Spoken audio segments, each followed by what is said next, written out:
그렇게 이해가 되게 살아가면서 기본인 것 같은데 이해가 힘든 이유가 무엇이냐라고 했을 때 앞에 말씀 잘 해주셨지만 기본적으로 이거는 약간 신체적으로 치료를 받아야 되는 거예요. 난독증이라는 게 실제로 있고 은근히 많이 있습니다. 약간 심리적으로 뭐 안구의 문제, 시신경의 문제 여러 가지 면에서 난독증이 분명히 있고 심각한 사람은 교정 클리닉을 다녀야 돼요. 내가 한 줄을 이렇게 쭉 읽으면서 갑자기 아랫줄이 보이고 이런 현상이 있어요. 저도 옛날에는 그냥 애들이 뭐 장난치는 줄 알고 막 이랬는데 실제로 공부하다 보니까 그런 증세가 반복해서 목격이 되면 어려서부터 성인도 마찬가지로 꼭 치료를 받아야 돼요. 성인도 막 나 글자만 보면 머리 아파 막 신문도 안 읽고 막 이랬던 분이 알고 봤더니 난독증 증세가 있어서 교정을 받고 이러니까 나아지고 이런 나름 그 임상적인 사례들이 있거든요. 심하면 약간 치료를 받아야 되는 거고 그 외에는 이제 취향 이제 아까 민정님 말씀해 주셨는데 내가 좋아하는 것만 읽고 이제 싫어하는 것은 내 능력이 되는데도 불구하고 태도적인 면에서 그냥 멀리하는 거예요. 그런 면에서 내가 멀리하다 보면은 계속 접근 안 하다 보면 굉장히 거기에 또 이제 면역이 약해지고 어떻게 하든지 뭐 회사나 의무적으로 접해야 되는 순간에 힘들어지기도 해요. 그래서 기본적으로 취향 문제로 내가 좋아하는 거는 계속 마태 효과라고 하죠. 계속 쌓이고 배경 지식도 쌓이고 어휘력도 쌓이고 문법도 익히게 되고 점점 쉽게 잘 읽는데 그렇지 않은 부분은 점점 취약해지는 경우가 있고요. 그리고 심리 면에서는 대화를 생각하시면 가장 편해요. 내가 싫어하는 사람은 무슨 말을 해도 듣기 싫어요. 아무리 좋은 말을 하고 아무리 똑똑하게 말을 잘해도 감정적으로 싫은 사람은 귀에 안 들어와요. 글도 마찬가지고 어, 내가 지지하지 않는 어떤 농객이 글을 엄청 잘 쓴다고 유명해도 나는 그 사람의 글을 읽기 싫고 그러다 보니까 읽어도 잘 안 읽히고 계속 반발하게 되고 오독하게 돼요. 계속 내 쪽으로 생각하게 되고 사상적으로도 마찬가지고 우리가 확증 편향이라고 하는 보고 싶은 것만 보게 된다라고 하는데 이게 대표적인 이제 오독의 이유 중에 하나인데 독해 능력이 부족하지 않은 사람의 입장에서는 심리적 요인이 굉장히 큽니다. 어떤 프레임에 갇혀서. 그래서 항상 이런 거 할 때 좀 거리를 두고 보는 게 중요해요. 내가 엄청 싫어하는 직장 상사가 말을 해. 그래도 내가 싫어하다는 감정을 조금 배제하고 싫어한다는 뭐 친구의 이야기, 교수님 그런 감정을 조금 배제하고 그 텍스트 자체에만 집중해 보는 연습을 하는 게 되게 중요해요. 이것은 사실 태도의 문제에 이제 있는 거고 우리가 기를 수 있는 능력의 문제에서는 집중력. 현대인부터 해서 가장 많은 분들이 집중력에 대한 어, 굉장히 어려움을 표현합니다. 아까도 말씀드렸지만 멀티태스킹 시대 막 모니터만 두세 개에다가 창도 여러 개 해도 지금도 사실 대부분이 이제 제가 화면 안 켜고 있는 분들은 뭐 하실지 모르겠지만 어, 제가 스터디 카페에 있는 학생들이나 이거 보면은 어, 이 화면으로 강의를 듣고 옆에 탭으로 온라인 쇼핑을 하고 핸드폰으로 친구랑 카톡하고 이런 것들을 막 같이 그러면 확실히 강의에 들어오는 내용 자체가 잘 들어오지가 않고 스스로의 태도 문제에서 집중력이 많이 떨어져요. 그래서 그런 것들은 훈련을 해야 됩니다. 계속 훈련할 필요가 있는 거고 그 다음에 이제 많이 부족한 것 중에 하나가 어휘력과 배경지식 분명히 기를 수 있는 거예요. 그래서 어휘력이라고 하는 것도 우리가 일상생활에서 하는 회화는 굉장히 한정된 어휘만 써요. 내가 일상생활에서 대화를 잘한다고 내 어휘력이 충만한 건 아니거든요. 왜냐하면 글이나 활자를 통해서는 또 다른 어휘들 만나고 또 전문 분야에서는 전문 분야에 맞는 그런 어휘들이 있기 때문에 그런 거 계속 습득을 해야 되고 배경지식 면에서도 마찬가지입니다. 여러분이 아는 관심 있는 부분에 대해서는 습득이 더 쉬워요. 그래서 회사에서도 막 말귀 잘 못 알아먹는다 이런 분들 중에 신입사원 이렇게 시작한 지 얼마 안 되거나 업무가 바뀐 사람들이 많은데 그분들도 업무에 대한 숙달이 되고 나면 아 그게 저런 의미였구나 라는 게 좀 더 잘 들리기도 해요. 그래서 배경지식 중요하고요. 그리고 생각 근육. 이거는 우리는 인지적인 게으름이라고도 표현하는데 아까 되게 단번에 어떤 걸 좀 심층적인 의미, 그 의도 이런 걸 파악하고 싶다라고 하셨는데 겉으로 드러나는 거면 상관이 없지만 그게 숨겨진 경우가 많아요. 그 숨겨진 경우는 내가 그거를 파헤치려고 노력을 해야 돼요. 왜? 저 사람 왜 저렇게 했지? 나를 매기려는 건가? 나를 돌려가게 한 건가? 뭐 계속 여러 가지 의심을 포함해서 여러 가지를 계속 내가 의문을 갖고 파고 들어야 돼요. 아, 그래야지. 아, 결국에는 이런 의미였구나. 근데 사실 그때까지는 내가 그냥 귀찮아. 그냥 말하는 대로 받아들이지 뭐. 이렇게 쉽게 끝날 수 있지만 내가 조금 더 이제 그런 것들 숙달하다 보면 저게 다가 아닌 것 같은데 저건 빙산의 일각에 불과한 것 같은데 안에 뭐가 있을까 좀 더 이제 파고드는 연습을 하게 되는 거죠. 그래서 우리가 기본적으로 기를 수 있는 건 아래에 이제 빨간색들 이런 것들을 기를 수 있고 독서 교육에서 중점적으로 담고 있습니다. 그래서 쉽지 않지만 여러분의 태도 면에서 점검을 해본다면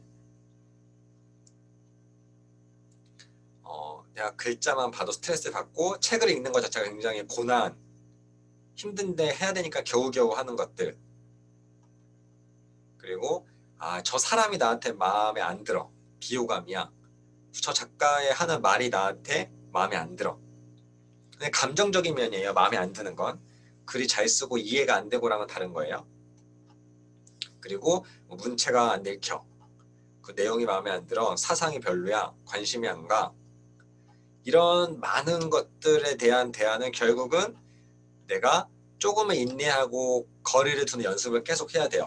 그렇지 않으면 결국 편식에 도달하게 되는 거라서 여러분이 책을 읽을 때도 일부러 균형 잡혀서 이제 큐레이션을 해서 주는 서비스 이런 것들이 의도적으로 내가 부족한 영역도 채워나가는 연습을 하는 거거든요. 그래서 이거는 인내적인 것들이 필요한 거고 습관적으로 사람도 내가 요즘은 사실 뭐 내가 싫은 사람 안 만나 이런 태도도 많이 있지만 좀 겪어보면 괜찮은 사람들도 있잖아요. 그렇게 하다 보면 관계가 조금 더 이제 내가서 상처받는 이런 면역력이 좀 더 강해지죠. 웬만한 사람 만나도 저 또라이보다는 나은데 이런 식으로 내가 나름 힘을 기를 수 있는데 도움이 돼요. 약간 그 과정이 좀 아플 수 있지만 그 능력 면에서는 하나하나 꼼꼼히 보면 집중력이 떨어진다고 하신 분이 있어요. 집중력이 떨어진다고 하신 분은 내가 눈으로만 읽으면 되게 막 망상에 빠지기 쉬워요. 읽다가 내가 어디까지 읽었지?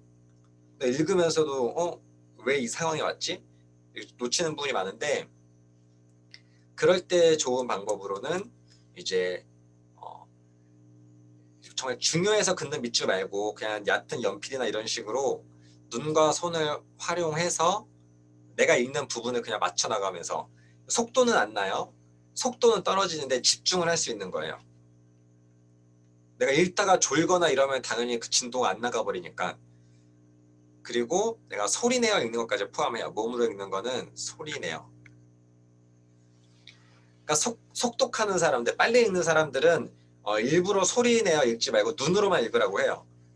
근데 눈으로 읽으면 속도는 빨리 낼 수 있지만 어떤 부분에 집중하는 데는 한계가 있는데 집중하기 위해서 조금은 시간은 걸리더라도 내가 소리 내어 읽고 눈과 손을 활용해서 읽는 거예요. 읽다가 많이 멍 때리는 사람들은 이걸 꼭 해보시면 좋아요. 내가 멍 때린 부분은 그만큼 이제 끊기는 거니까 티가 나거든요. 그래서 멍 때리는 분들은 일부 해주시면 좋고 그리고 시스템의 구속되기 이것도 굉장히 중요한데 우선 내가 어떤 것을 읽을 때 이거는 몇 분까지 몇 페이지를 읽겠다 이런 나름 계획을 짜고 시간에 맞춰서 읽는 거 그리고 지금같이 이런 카메라를 켜고 내가 아무도 나를 보지 않지만 스스로 이런 시스템에 나를 가둬두는 거예요. 저 같은 경우도 집에서 늘어지면 스터디 카페를 가요. 그럼 스터디 카페에서는 뭔가 일을 하거나 책을 읽거나 엎드려 자고 싶어도 저 고등학생이 나를 보고 어떻게 생각하겠어? 그 잠 깨야지. 내가 여기서 도저히 엎드려 있을 수 없다. 그 실제로 막 뭐 뭐 한 달에 30권, 뭐 1년에 막 300권 읽었다 이런 분들의 독서법 중에 하나도 자기는 카페에서 책을 읽는다. 카페에서 책을 읽을 때도 되게 나름 옷을 꾸미고 입고 가서 카페에서 책을 읽는다. 왜냐면 이렇게 입고 카페에 가 있으면 내가 스스로 망가지지 않기 위해서 집중하게 된다. 엎드리거나 막 핸드폰 만지고 싶거나 막 다른 거 하고 싶어도 스스로 뭔가 다른 사람이 나를 보고 있다는 마음 때문에 계속 읽게 돼서 책을 이제 독서량을 확보한다. 이렇게 하는 분들도 꽤 있었어요. 근데 여주님은 눈치를 안 보고 그냥 엎드려 잔다고 하셨는데 엎드려도 그 도서관에서도 완전 오픈된 데 있잖아요. 그런데 일부러 찾아가서 하고 조금은 막 대학교 이런 데서는 내가 조금 마음에 있는 사람들 앞에서 같이 도서관 가라 이런 것도 있거든요. 작은 꿀팁이지만 너무 멘탈이 강하신 분은 안 될 수 있는데 네, 아라님 누군가 옆에 있으면 집중이 더 힘들다. 그래서 약간의 성향 차이가 있지만 그 옛날에 스카이캐슬 유행할 때 그 뒤주 같은 거 있어요. 거기에 갇혀서 공부가 잘 되면 스스로 조절이 가능한 사람이에요. 그러니까 스스로 조절이 가능한 사람은 이제 그렇게 안 해도 되고 스스로 컨트롤이 너무 힘든 사람들은 다른 시선을 조금 이게 하는 방법 중에 하나입니다. 그 다음은 이제 SNS 인증. SNS 인증도 스스로 계속 동기유발을 하는 거예요.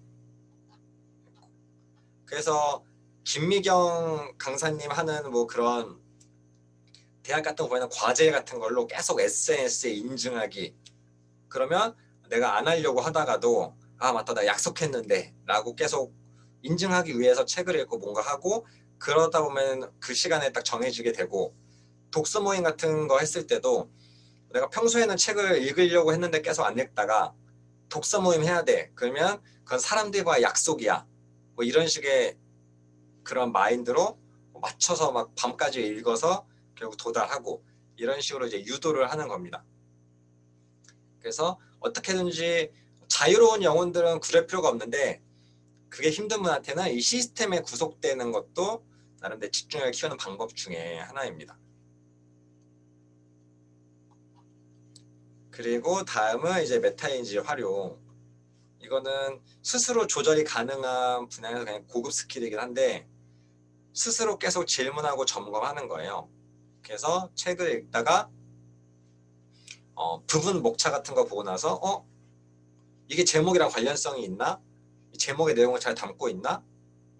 이 사람은 왜 이런 말을 했지? 스스로 질문을 하면서 스스로 한번 확인을 해보는 과정을 계속 거치는 거예요. 자기주도 학습, 요즘 혼공 이런 것들이 이제 이슈가 되는데 그만큼 쉽지 않지만 그게 되면 습관이 되면 굉장히 도움이 많이 됩니다. 네, 아라님은 카페에서 공부한 적이 한 번도 없다. 이게 가장 돈도 안 들고 좋은 거예요, 아라님. 지금은 카페 많이 못 가긴 하지만 한참 카페 공부족 있잖아요. 카공족이라고. 카공족, 카공족이라고 해서 막 대학가에 카페들이 막 대학생들을 오지 말라고 막 하고 대학생들은 막 가면 한 번은 가면 3시간씩 앉아 있고 막 하루 종일 앉아 있고 이러니까는 막 갈등도 있다가 막 했었는데 사실 커피값이 요즘 꽤 비싸잖아요. 맨날 그러고 보면 이것도 다 돈이다. 요즘 스터디 카페도 사실 비싸요 시간이. 근데 요즘 중학생 고등학생들도 다 거의 시간당 1,500원 2,000원씩 주면서 스터디 카페에서 공부를 하고 막 이런 것들 보면은 이것도 스스로 집중 잘하는 것만 해도 굉장히 많은 돈을 절약하는 거다라는 생각이 들기도 합니다. 일단 그만큼 집중력을 기르면 큰 자산이 되고요. 일 잘하는 사람들 이런 책에서 항상 나오는 게 집중력이에요.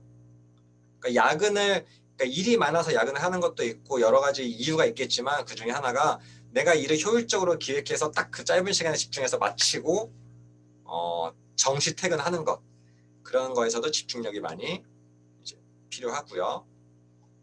다음은 이제 어휘력 배경 지식. 이거는 여러분 공부를 해야 되는 거예요. 기본적으로 모르는 어휘나 그런 것도 있을 때 그때그때 검색을 하고 정리를 하고 옛날같이 노트가 아니더라도 뭐 요즘 에버노트나 이런 다양한 어플들이 있기 때문에 저 같은 경우는 블로그에 항상 타자로 중요한 부분이나 이런 것들 다 옮겨 적어요. 온라인에 적는 장점 중에 하나는 나중에 쉽게 검색할 수가 있어요. 이거 어디서 봤던 건데 그 말이랑 겹치는데 이랬을 때 그냥 제 블로그에서 제가 검색하면 그때 정리한 것들이 나오고 이래요. 그래서 노트에다가 정리하면 사실 관리하기가 저는 좀 힘들어서 다 온라인으로 옮겨서 대학원 강의 듣고 이랬을 때도 다 필기를 이제 다 온라인으로 하고 서로 검색하고 이랬는데 기본적으로 내가 만약에 코스모스라는 천문학 책을 읽었는데 이해가 안 된다 라고 했을 때 그 우주에 관련된 천문학에 관련된 다른 영상도 보고 뭐 드라마도 보고 책도 보고 이렇게 한 다음에 다시 코스모스를 읽으면 훨씬 잘 읽혀요. 그래서 배경 지식을 키우는 것, 어휘력을 키우는 거에서도 독해력 향상이 중요하고요. 사실 우리가 좀 귀찮고 게을러서 안 하는 면이 있지만 하면 좋고, 그리고 비슷한 자료를 반복해서 읽는 것. 사실 요즘 사람들이 되게 속도, 효율성에 민감해서 제독을 무시하는 경우가 많은데 이제 제독은 그리고 삼독은 이해하는 데 굉장히 중요합니다. 사실 뭐 저만 해도 제가 책을 썼는데 어떤 사람이 그 1시간 만에 읽었다라고 하면 저는 1년 동안 공부해서 쓴 건데 1시간 만에 이해를 다 했을 거라고 믿진 않거든요. 2번, 3번 읽었을 때 더 반복해서 습득하는 게 있어요. 송민님, 모르는 어휘를 찾다가 어휘 찾는 거에 집중해서 내용을 잊은 적이 있다. 내용을 다시 읽으면 되죠. 다시 읽으면 더 잘 읽힐걸요?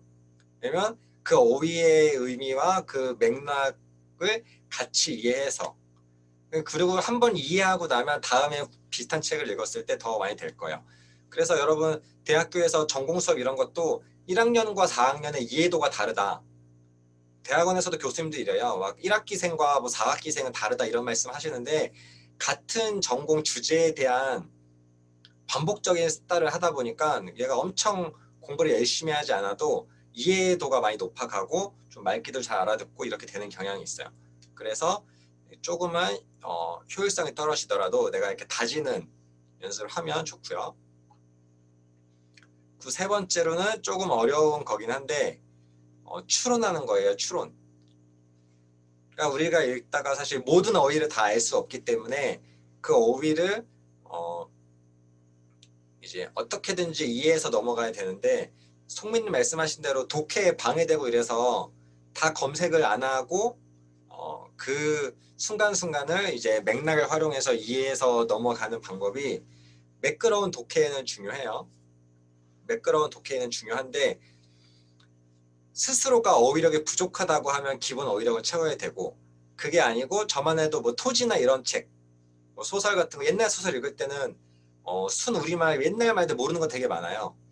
근데 그때그때 다 주석을 막 다 뒤지고 막 하진 않거든요.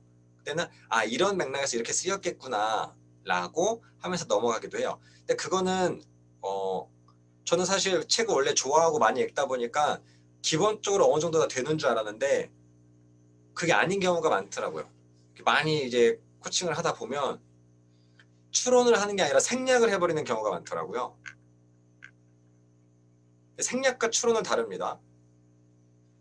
생략과 추론은 다르고 그냥 또 넘겨짚는 거랑도 좀 달라요. 추론도 나름 합리적인 추론이라고 하는데 넘겨짚는 거랑도 좀 다른데 이건 좀 고난이도지만 이게 어떤 맥락에서 이 어휘가 나왔을까라고 좀 고민을 하는 거예요. 고민? 생각을 좀 더 하는 건데 이것도 훈련이 좀 필요한 거긴 해요. 근데 모르는 걸 봤을 때 그냥 건너뛰지 않고 거기에 대해 나름 생각하고 제가 버무려서 너와 같이 이해를 하고 넘어가는 게 우선 중요합니다. 그래서 방법은 굉장히 많은데 나한테 맞는 방법을 내가 찾는 게 중요하거든요. 근데 스스로가 부족하다고 한다면 이것을 쌓을 필요가 있고 실제로 중학교 때까지는 어휘력 공부를 굉장히 많이 해요. 여러분도 영어 단어 외운 거 기억나시죠? 국어도 마찬가지로 국어도 기본 여러분이 모국어라서 놓쳐서 그렇지 조금 더 깊이 공부하는 사람들은 어휘력 공부도 계속 이제 하기는 합니다. 네, 세 번째가 이제 생각 근육. 이거는 되게 결국 머리가 부지런해야 된다 이런 의미인데, 피곤하지만 계속 내가 파고들려고 노력을 하는 거예요. 왜 이렇게 했지? 왜 이런 표현을 썼을까? 왜 이런 식으로 형식을 써서 전달을 했지? 영화 좋아하시는 분도 이제 왜 이 음악을 썼지? 이런 식으로 하나하나 내가 다 그 생각을 해보는 거예요. 연출자의 입장에서. 디자이너 입장에서는 이 사람은 여기서 왜 이런 색으로 했지? 왜 이런 배달을 썼지? 이런 왜 음영을 넣었지? 이런 것들을 하나하나 파고들어서 이 사람의 의도는 이런 거구나. 우선 이해는 하고, 근데 의도가 잘 전달됐는지 그것도 평가는 나중에 하는 거죠. 기본적으로 조금은 사람들이 머리 아파라고 많이 하는데, 많이 하다 보면 그게 또 재밌어요. 그래서 좀 더 심층적으로 파고드는 것, 그리고 여러분이 실습할 수 있는 것 중에 하나는 밑줄 치는 거. 이거는 아까 그 처음에 말했던 내가 읽은 부분을 알려주는 밑줄이랑 다르게 중요도를 판별해 주는 거예요. 그래서 여러분 뭐 공부법 같은 거 보면은 뭐 삼색 볼펜 쓰기 이런 거 막 있어요. 여러분 책 읽기 할 때도 이제 옆에 포스트잇 할 때도 색깔별로 막 구분하고 이런 분도 있고 이제 이런데, 결국 가장 중요하다고 생각하는 것, 덜 중요하다고 생각하는 것들을 여러분이 계속 판별을 하는 거예요. 이것도 굉장히 기본적이지만 굉장히 중요한 거고, 여기서 밑줄 치는 것은 구분을 해야 될 게, 내가 좋았던 부분, 나한테 인상 깊었던 부분이랑 나름 핵심인데 라고 하는 것은 표시를 다르게 해야 돼요. 이 부분은 정말 좋았어. 이거는 나의 입장이에요. 독자의 입장, 청자의 입장. 이 부분이 핵심인 것 같아. 이거는 저자의 입장. 이 사람이 이런 말을 하고 싶은 것 같아. 그래서 독자와 저자의 입장이 좀 다릅니다. 다르게 해서 계속 구분해서 이게 중요하다, 이건 덜 중요하다를 판별하는 게 좋아요. 아까 이 상원님이 속도에 대한 이야기도 하셨는데, 빨리 읽기의 기본은 내가 중요한 것을 골라 읽는 거예요. 왜냐면 중요한 걸 놓칠 거면 읽을 필요가 없거든요.